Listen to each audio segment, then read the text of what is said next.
ஒருத்தவங்க பொறக்கும்போதே அவங்க வாழ்க்கையில என்னவா ஆகுவாங்கன்னு அப்பவே எழுதப்படும்னு சொல்லுவாங்க.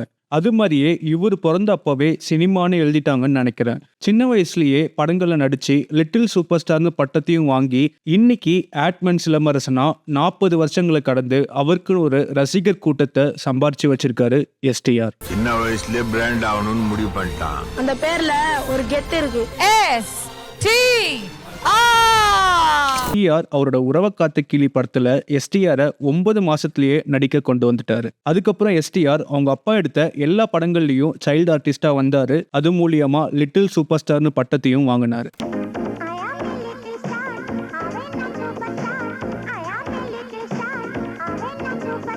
1984ல இருந்து 2001 வரை எஸ்டிஆர் உங்க அப்பா எடுத்த படங்கள்ல 15 படங்களுக்கு மேல சைல்டு ஆர்டிஸ்டா நடிச்சிருந்தாரு. 2002 டிஆரோட டிரெக்ஷன்ல சிம்பு ஹீரோவா டெபியூ பண்றாரு காதல் அழிவதில்லை படத்துல. இந்த படம் சிம்புக்கு டீசென்டான படமா தான் அமையுது. பட் பெருசா எந்த சக்சஸுமே சேர்த்து கொடுக்கல அவரோட ஃபர்ஸ்ட் படம். 2003 எஸ்டிஆருக்கு 2 படம் ரிலீஸ் ஆகுது.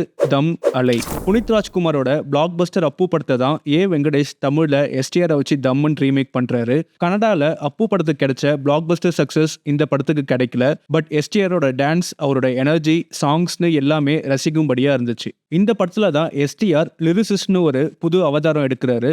அட்ரா அட்ரா தம்னு டைட்டில் சாங்கையும் எழுதுறாரு.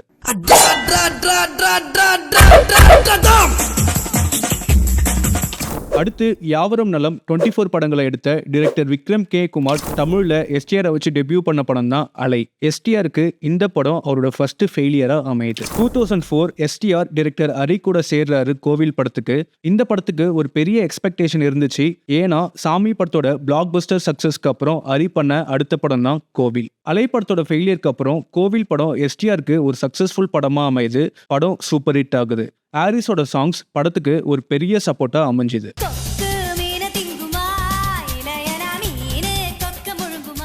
படத்தோட காமெடி சீன்ஸ் எல்லாமே ஐகானிக்கா அமைஞ்சுது.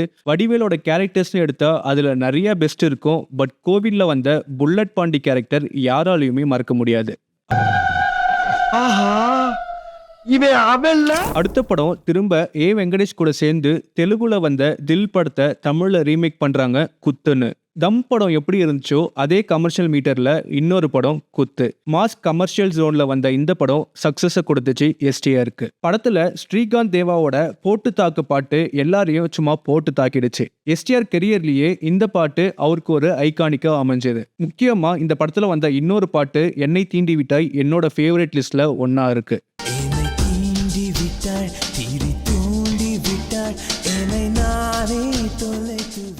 அடுத்து அந்த வருஷத்தோட கடைசி படமா ரிலீஸ் ஆகுது மன்மதன். மன்மதன் எஸ்டிஆருக்கு பெரிய பிரேக் கொடுக்குது. அவரோட ஃபர்ஸ்ட் பிளாக் பஸ்டர் படமாவும் ஆகுது. STR and Yuvan first time collaborate பண்றாங்க இந்த படத்துக்கு. யுவன் அண்ட் நா முத்துக்குமார் காம்போல வந்த காதல் வளர்த்த பாட்டுக்கு ஒரு தனி ஃபேன் பேஸே கிரியேட் ஆச்சு. இந்த படத்துல தான் சந்தானமும் இன்ட்ரடியூஸ் ஆகுறாரு. இன்ட்ரடியூஸ் ஆகி அந்த படத்திலே ஒரு நல்ல ரெகக்னேஷன் கிடைச்சது. என்னதான் படம் பெரிய சக்சஸ் ஆனாலும் படத்தை வச்சு கான்ட்ரோவர்சிஸ் நிறைய கிரியேட் ஆச்சு. முக்கியமா படத்தோட ஸ்டோரி அண்ட் ஸ்கிரீன் பிளேல எஸ்டிஆர் அவரோட நேம் போட்டுட்டு டிரெக்ஷன்ல மட்டும் கிரெடிட்ஸ் கொடுத்தாங்கன்னு டைரக்டர் ஏஜே முருகன் பல இன்டர்வியூஸ்ல ஓபன் அப் பண்ணிருப்பாரு. மன்மதனோட ஸ்டோரி எஸ்டிஆர்து இல்ல என்னோடது தான் சொல்லியிருந்திருப்பாரு. மன்மதன் படத்துக்கு கதை திரைக்கதை எழுதியிருக்காரு அப்படின்னா நான் சிம்புவோட டேலண்டா? அப்புறம் ஏன் என்ன அந்த படத்துக்கு அவர் இயக்குனரா என்னையே அவர் தேர்ந்தெடுக்கணும்? இதுக்கு அவர் பதில் சொல்லுவாரா? மன்மதன் மாதிரி பிளாக் பஸ்டர் படம் கொடுத்த டெபியூ டைரக்டருக்கு அவரோட அடுத்த படம் இன்னிய வர அமையாம இருக்கிறத பாக்குறது சஸ்பீஷியஸா தான் இருக்கு. 2005 துரையோட டைரக்ஷன்ல தொட்டி ஜெயா ரிலீஸ் ஆகுது. இந்த படத்துல அதுவரை பார்க்காத இன்னொரு சைட் ஆஃப் சிம்புவை பார்த்தோம். தொட்டி ஜெயா கேரக்டர் நிறைய பேருக்கு ஃபேவரட் ஆச்சு. முக்கியமா ஹாரிஸோட மியூசிக் அந்த கேரக்டரை ரொம்பவே எலவேட் பண்ணுச்சு.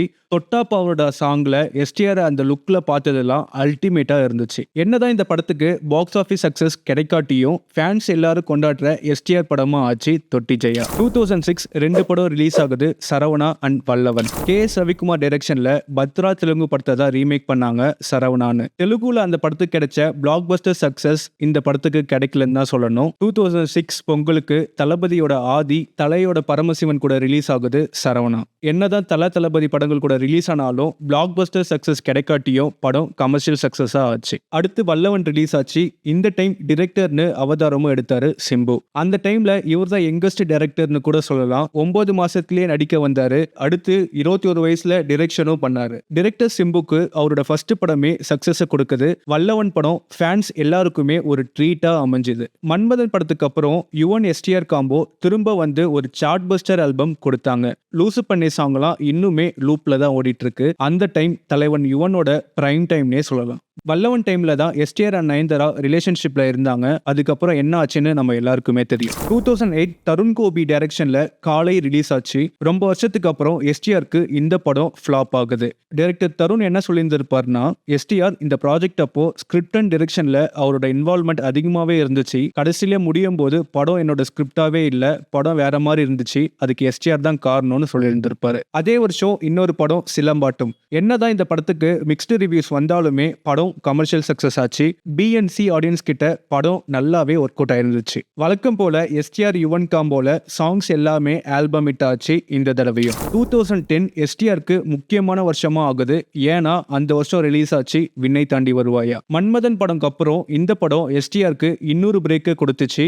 இதுவரை பார்க்காத சிம்புவை ஜிவிஎம் விடிவில காமிச்சிருந்தாரு. எத்தனை படம் வந்தாலும் இந்த படம் மேல இருக்க அந்த லவ் எப்பவுமே அப்படியே தான் இருக்கும். காதலை தேடிட்டு போக முடியாது, அது நிலைக்காது, அதுவாக நடக்கணும். நம்மளை போட்டு தாக்கணும், தலைகீழ போட்டு திருப்பணும். விடிவி கணேஷ்க்குமே இந்த படம் ஒரு பிரேக்கை கொடுத்துச்சு. இந்த படத்தை பத்தி டீடைல்டா ஜிவிஎம் ரைஸ் அண்ட் ஃபால்ல பேசியிருக்கேன். நீங்க அந்த வீடியோ பார்க்கலனா இந்த வீடியோ முடிச்சுட்டு போய் பாருங்க. அதே வருஷம் ரிலீஸ் ஆனா கோவா படத்துலயுமே ஒரு சீன்ல மன்மதனா வந்து ஒரு கேமியோ பண்ணிட்டு போயிருந்திருப்பாரு எஸ்டிஆர். 2011 2 படம் ரிலீஸ் ஆகுது. வானம், ஒஸ்தி. டைரக்டர் கிரிஷ் அவரு தெலுங்குல பண்ண வேதம் படத்தை தமிழ்ல சிம்புவை வச்சு ரீமேக் பண்றாரு வானம்னு. விடிவி பிளாக் பஸ்டர் சக்சஸ்க்கு அப்புறம் இந்த படம் இன்னொரு சக்சஸ் கொடுக்குது சிம்புக்கு. எஸ்டிஆர், சந்தானம், விடிவி கணேஷ்னு படத்துல வர அவங்களோட காமெடி சீக்வன்ஸ் எல்லாமே என்ஜாய் பண்ற மாதிரி இருந்துச்சு. இன்னைக்குமே அந்த காமெடி சீக்வன்ஸை நம்ம எல்லாம் பார்த்துட்டு தான் இருக்கோம். போரே அடிக்காத மாதிரி கொடுத்திருந்தாங்க.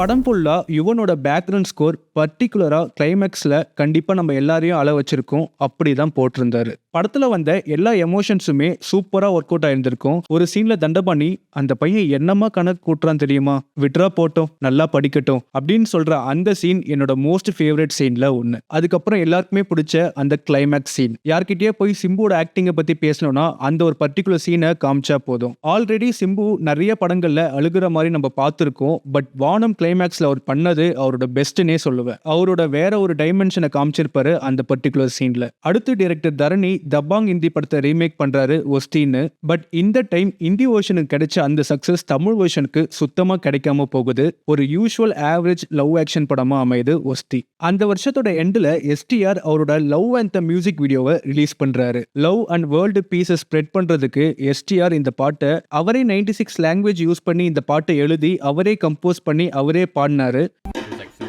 This one is a snare. That's how we need the kick on top of it. Then only it will sound exactly the Indian style. அந்த பாட்டுக்கு நல்ல ரெஸ்பான்ஸுமே கிடைச்சது. ஃபர்ஸ்ட் ரிலீஸ் ஆன அந்த எஸ்டிஆர் வெர்ஷன் ஒரு டீசர் தான். ஒரிஜினல் சாங்ல சிங்கர் ஏக்கான பாட வச்சிருந்திருப்பாரு. But கடைசி வர அந்த வெர்ஷன் ரிலீஸ் ஆகவே இல்லை.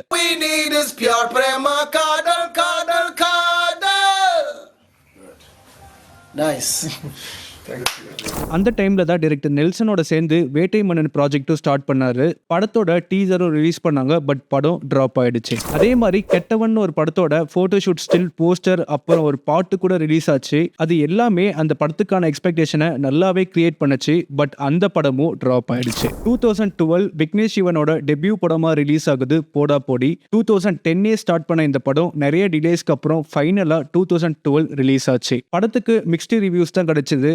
அப்புறம் படம் பெருசா போகிறதுக்கு ரீசன் அது ரிலீஸ் ஆன டைம் தான். அந்த பக்கம் தளபதியோட துப்பாக்கி ரிலீஸ் ஆயிருந்துச்சு. பட் எனக்கு பர்சனலா இந்த படம் ரொம்பவே பிடிக்கும். அதை விக்னேஷ் சிவன் கிட்டே சொல்லியிருக்கேன், அவரே நான் ஏதோ ஐஸ் வைக்கிறதுக்காக பேசுறேன்னு நினைச்சிட்டாரு. விக்னேஷ் சிவன் பண்ண படங்கள்லயே டாப் 2 எடுத்துக்கிட்டா கண்டிப்பா என்னோட லிஸ்ட்ல இந்த படம் இருக்கும். துப்பாக்கி படம் கூட மட்டும் இந்த படம் ரிலீஸ் ஆகாம இருந்திருந்தா கண்டிப்பா இந்த படத்துக்கு ஒரு நல்ல ரெகக்னேஷன் கிடைச்சிருந்திருக்கும். 2013 and 2014 எஸ்டிஆருக்கு எந்த படமே ரிலீஸ் ஆகல. கண்ணா லட்டு தின்ன ஆசியா, இங்க என்ன சொல்லுதுன்னு இந்த 2 படத்துல மட்டும் கேமியோ பண்ணியிருந்திருப்பாரு அந்த 2 வருஷத்துல. 2015 இன்னொரு கேமியோ பண்ணியிருந்தாரு காக்கா முட்டை படத்துல. 2 வருஷத்துக்கு அப்புறம் ரிலீஸ் ஆகுது விஜய் சந்தரோட வாலு. 2012 டீசர் ரிலீஸ் பண்ணாங்க இந்த மாதிரி தீபாவளிக்கு ரிலீஸ் ஆகுதுன்னு. பட் கடைசியா ரிலீஸ் ஆச்சு 2015ல. 2 வருஷமா படம் இல்லாம கடைசியா ரிலீஸ் ஆன வாலு எஸ்டிஆருக்கு ஒரு கம்பேக்கா இருக்கும்னு பார்த்தா புதுசா எதுவும் இல்லாம ஒரு வீக் பிளாட்டை வச்சு ஒரு கமர்ஷியல் படமா தான் வந்துச்சு. அதே வருஷம் எஸ்டிஆர் ஒரு பெரிய சிக்கல்ல மாட்டிக்கினாரு.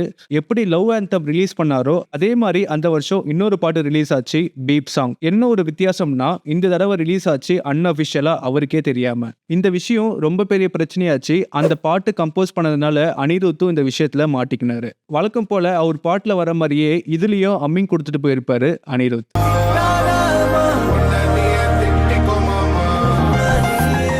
எஸ்டிஆருக்கு பிரேக்கப் ஆனதுக்கு அப்புறம் ஃப்ரஸ்ட்ரேஷன்ல இந்த சாங்கை பண்ணதாகவும் நியூஸ் வந்துச்சு. 2016 2 படம் ரிலீஸ் ஆகுது. இது நம்ம ஆளு, அச்சம் என்பது மடமையடா. 2013 ஸ்டார்ட் பண்ண பாண்டியராஜோட இது நம்ம ஆளு படம் கடைசியா 2016 ரிலீஸ் ஆகுது. வல்லவனுக்கு அப்புறம் எஸ்டிஆர் அண்ட் நயன்தாரா ஒன்னா சேர்ந்தாங்க இந்த படத்துக்கு. சூரி எஸ்டிஆர் அவங்களோட காமெடி படத்துல நல்லாவே ஒர்க் அவுட் ஆச்சு.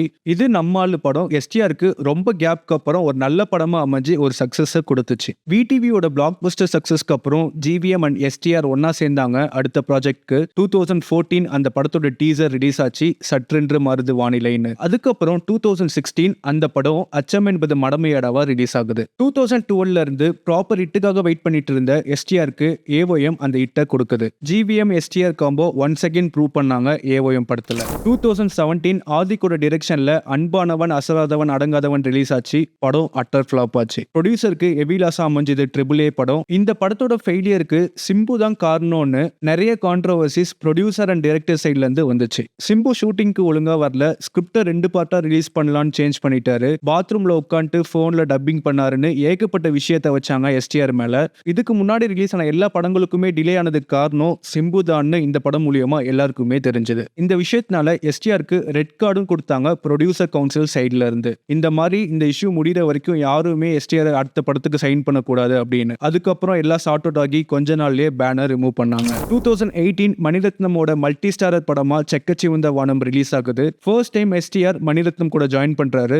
அது மட்டும் இல்லாம விஜய் சேதுபதி, அரவிந்த் சுவாமி, அருண் விஜய்னு படத்தோட கேஸ்டிங்கே படத்துக்கான எக்ஸ்பெக்டேஷனை நல்லாவே பில்ட் பண்ணுச்சு. படம் ட்ரைலர்ல என்ன பார்த்து ப்ரெடிக்ட் பண்ணமோ அப்படியே தான் இருந்துச்சு. பெருசா ட்விஸ்ட் எதுவும் இல்லாம ப்ரெடிக்டிவ் ஸ்டோரியா தான் இருந்துச்சு. படத்துல என்னதான் நிறைய ஃபீமேல் கேரக்டர்ஸ் இருந்தாலும் யாரையுமே ஃபுல்ஃபில்லாவே யூஸ் பண்ணவே இல்லை. பட் ஓவராலா படம் எல்லாருமே என்ஜாய் பண்ற மாதிரி தான் இருந்துச்சு. AAAக்கு அப்புறம் எஸ்டிஆருக்கு இது ஒரு லிட்டில் கம்பேக்னே சொல்லலாம். அதே வருஷம் ரிலீஸ் ஆன காற்றின் மொழி படத்திலையும் ஒரு கேமியோவும் பண்ணியிருந்தாரு. 2019 சுந்தர் சி அத்தரண்டிக்கு தாரடின் தெலுங்கு படத்தை ரீமேக் பண்றாரு, வந்தா ராஜாவதா வருவன்னு. தெலுங்குல அந்த படத்துக்கு கிடைச்ச சக்சஸ் தமிழ் ரீமேக்கு சுத்தமா கிடைக்காம போகுது. அகைன் ஒரு ஃபெயிலியரை பாக்குறாரு சிம்பு. அவருக்கு ரெட் கார்டு கொடுத்ததை வச்சு இந்த படத்துல ஒரு பாட்டும் வந்திருக்கும். அதே வருஷம் ரிலீஸ் ஆன 90ml படத்திலையும் ஒரு கேமியோ பண்ணிட்டு போயிருந்திருப்பாரு. 2020 எஸ்டிஆருக்கு எந்த ஒரு படமுமே ரிலீஸ் ஆகல.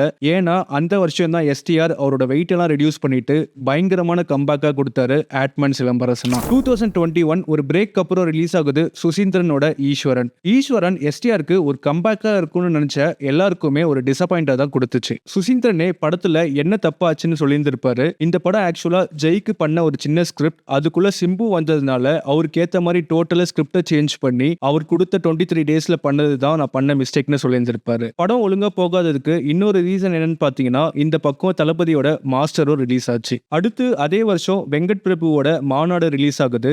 எஸ்டிஆருக்கு என்ன கம்பேக் எதிர்பார்த்தமோ அந்த கம்பேக் படமா அமைஞ்சது மாநாடு. பல வருஷங்களுக்கு அப்புறம் எஸ்டிஆர் ஒரு பிளாக் பஸ்டர் சக்சஸ் பாக்குறாரு.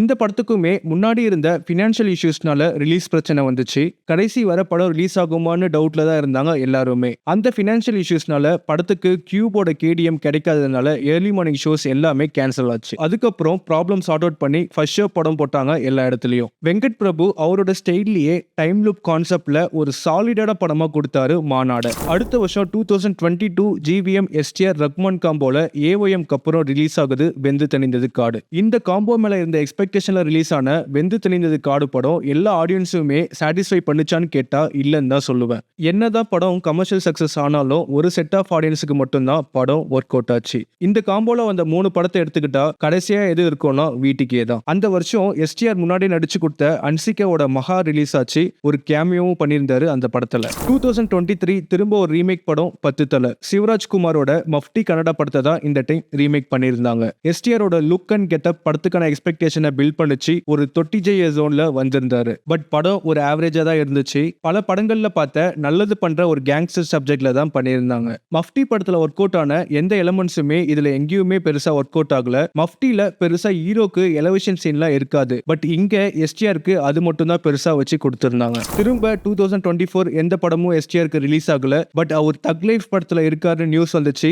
அதுக்கப்புறம் அவருக்கான ஆன்போர்ட் வீடியோவும் ரிலீஸ் பண்ணாங்க தக் லைஃப் டீம். செக்கச்சி வந்த மனம்க்கு அப்புறம் செகண்ட் டைம் மணிரத்னம் கூட ஜாயின் பண்றாரு. அது மட்டும் இல்லாம சிம்பு கமலஹாசன் 2 பேரும் ஒன்னா சேர்றாங்க ஃபார் த ஃபர்ஸ்ட் டைம். அது ஒரு நல்ல எக்ஸ்பெக்டேஷனை கிரியேட் பண்ணுச்சு. 2025 தக் லைஃப் ரிலீஸ் ஆச்சு. பெரிய எக்ஸ்பெக்டேஷன்ல ரிலீஸ் ஆன தக் லைஃப் எல்லாருக்குமே ஒரு பெரிய டிசப்பாயின்மெண்ட்டை தான் கொடுத்துச்சு. நிறைய விஷயத்தினால படம் சரியா ஒர்க் அவுட் ஆகாம போச்சு. படத்துல என்னென்ன மிஸ்டேக்ஸ் அதை எப்படி பெட்டர் பண்ணியிருந்திருக்கலாம்னு என்னோட ஆல்டர்னேட் ஸ்கிரீன் பிளே சீரிஸ்ல போட்டிருக்கேன். பார்க்காதவங்க போய் பாருங்க. தக் லைஃப் எஸ்டிஆரை ஒரு ஃபாலுக்கு தான் கொண்டு வந்து விட்டுருக்கு. எஸ்டிஆரோட அடுத்த லைனப் பாத்தீங்கன்னா எல்லாமே ப்ராமிசிங்கான டைரக்டர்ஸ் கூட தான் இருக்கு. இனிஷியலா தேசிங் பெரியசாமி கூட தான் எஸ்டிஆர் 48னு 2023 அனௌன்ஸ்மெண்ட் வீடியோ ரிலீஸ் பண்ணாங்க ராஜ்கமல் ப்ரொடக்ஷன்ல. லேட்டர் ஆன் படத்தோட பட்ஜெட் அதிகமா போனதுனால ப்ரொடக்ஷன் சைட்ல இருந்து படத்தை ப்ரொடியூஸ் பண்ணாம வெளியே வந்துட்டாங்க. அதுக்கப்புறம் நானே ப்ரொடியூஸ் பண்றேன்னு எஸ்டிஆரே களத்துல இறங்கி ஆட்மன் சினியார்ட்ஸ்னு ப்ரொடக்ஷன் கம்பெனியும் ஸ்டார்ட் பண்ணிருக்காரு. இப்போ அந்த படம் எஸ்டிஆர் 50னு போஸ்டரும் ரிலீஸ் பண்ணிருந்தாங்க. அடுத்த படமா அதாவது எஸ்டிஆர் 49 பார்க்கிங் டைரக்டர் ராம்குமாரோட பண்றாரு. ரீசெண்டா படத்தோட பூஜை வீடியோ ரிலீஸ் பண்ணிருந்தாங்க. இது மட்டும் இல்லாம எஸ்டிஆர் 51 டிராகன் படத்துக்கு அப்புறம் அடுத்த படமா அஸ்வன் மாரிமுத்து எஸ்டிஆர் கூட பண்றாரு. படத்தோட போட்டோ ஷூட் வீடியோ போஸ்டர்னு எல்லாமே ரிலீஸ் பண்ணியிருந்தாங்க. இந்த 3 படம் லைன் அப்ல இருக்கும்போது யாருமே எதிர்பார்க்காத ஒரு நியூஸ் எஸ்டிஆர் அடுத்து வெற்றிமாறன் கூட ஜாயின் பண்றாருன்னு. அதுவும் அந்த படம் வடசென்னை வேர்ல்ட்ல வருதுன்னு வெற்றிமாறனே சொல்லியிருப்பாரு. ரீசெண்டா ப்ரோமோ வீடியோவும் ரிலீஸ் பண்ணிருக்காங்க. யூஸ் பண்ணிருக்க ஃபாண்ட்டை பார்த்தே கன்ஃபார்ம் பண்ணிடலாம் கண்டிப்பா படம் வடசென்னை வேர்ல்ட்ல தான் இருக்குன்னு. முன்னாடி சொன்ன மாதிரி எஸ்டிஆர் 49 பார்க்கிங் டைரக்டர் கூட தான் அனௌன்ஸ் பண்ணியிருந்தாங்க. ஆனா இப்போ இந்த ப்ரோமோலையும் எஸ்டிஆர் 49னு போட்டிருக்கு. ஸோ அடுத்து எஸ்டிஆருக்கு வெற்றிமாறனோட சம்பவம் தான். கண்டிப்பா இந்த படம் எஸ்டிஆருக்கு ஒரு வெறித்தனமான கம்பேக்கா இருக்கும். எஸ்டிஆர் 49 50 51 சொல்றாங்க. எந்த பேசிஸ்ல இந்த நம்பர் வந்துச்சுன்னே தெரியல. ஆக்சுவலா எஸ்டிஆர் ஹீரோவா டெபியூ பண்ணதுல இருந்து தக் லைஃப் வர கவுண்ட் பண்ணாலே 26 படம் தான் வருது. அவர் சைல்டு ஆர்டிஸ்டா நடிச்சது கேமியோ பண்ணதெல்லாம் சேர்த்தாதான் 49 50ன்னு வரும். இத்தனை வருஷமா இண்டஸ்ட்ரியில இருந்து ஹீரோவா 26 படம் தான் பண்ணியிருக்காருன்னு பார்க்கும்போது ரொம்ப கம்மியான நம்பரா தான் இருக்கு. இதுலயும் 5 படத்துக்கு மேல ரீமேக் படம் தான். எஸ்டிஆர் அவரோட லைஃப்ல ஏகப்பட்ட கான்ட்ரோவர்சிஸ் பிரச்சனைகளை ஃபேஸ் பண்ணிருக்காரு. நிறைய வருஷம் படம் இல்லாமையும் போயிருக்கு. இப்போ அவர் ஒரு கம்பேக் கொடுத்திருக்காரு. ஆட்மன் சிலம்பரசன் ஒரு புது சிம்புவா வந்திருக்காரு. இந்த தடவை எஸ்டிஆருக்கு எதுவும் மிஸ் ஆகாம ஒரு பெரிய கம்பேக் வரணும்னு ஆசைப்படுறேன். வருஷத்துக்கு ஒரு படம் கொடுத்தாலே போதும், வேற எதுவுமே வேண்டாம். கண்டிப்பா பயங்கரமான சம்பவங்கள் வர காத்திருக்கு. என்னைக்கும் சொல்றேன், இப்போவும் சொல்றேன், வாழ்க்கையில ஃபர்ஸ்ட் யாரு முன்னாடி போறாங்கிறது முக்கியம் இல்ல, லாஸ்ட்ல யாரு ஃபர்ஸ்ட் வர்றான்றது தான் முக்கியம்.